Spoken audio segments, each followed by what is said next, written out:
శ్రీ భద్రకాళి భద్రేశ్వర్ల కళ్యాణ బ్రహ్మోత్సవాల్లో భాగంగా నేడు భద్రకాళి దేవాలయంలో వరంగల్ ఆర్యవైశ్య సంఘం ఆధ్వర్యంలో సింహవాహన సేవ కార్యక్రమం నిర్వహించారు. ప్రత్యేక పూజలు అనంతరం మహా అన్నదాన కార్యక్రమం చేపట్టారు. ఈ సందర్భంగా ఆర్యవైశ్య సంఘం అధ్యక్షులు గొండా ప్రకాశ్రావు మాట్లాడుతూ పట్టణ ఆర్యవైశ్య సంఘం సభ్యుల ఆధ్వర్యంలో ప్రతి సంవత్సరం అన్న వితరణ కార్యక్రమం నిర్వహించడం జరుగుతుందని తెలిపారు. ఆలయం కీర్తి ప్రతిష్టలు నలుదిక్కలా వ్యాప్తి చెందుతున్నాయని, అమ్మవారి దర్శనానికి వచ్చే భక్తులకు ఎలాంటి సౌకర్యాలు కలగకుండా అధికారులు ప్రత్యేక ఏర్పాట్లు చేస్తున్నారని వెల్లడించారు.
సార్ కొంచెం ముందు రండి sir. Gunaprakash sir okay sir.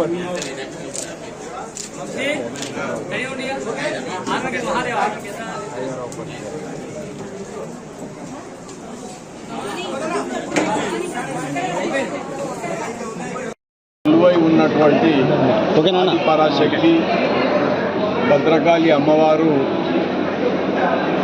ఇక్కడ భక్తులకు బొంగు బంగారమై కోరిన కోరికలు తీర్చే మహాతల్లిగా విరాజిల్లుతున్నది.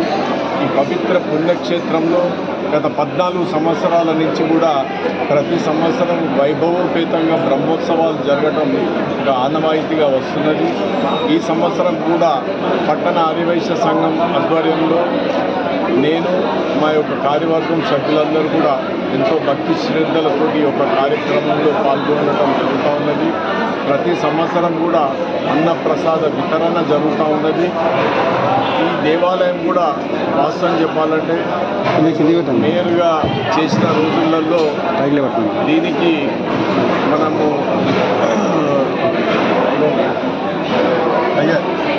అప్పుడు శాంక్షన్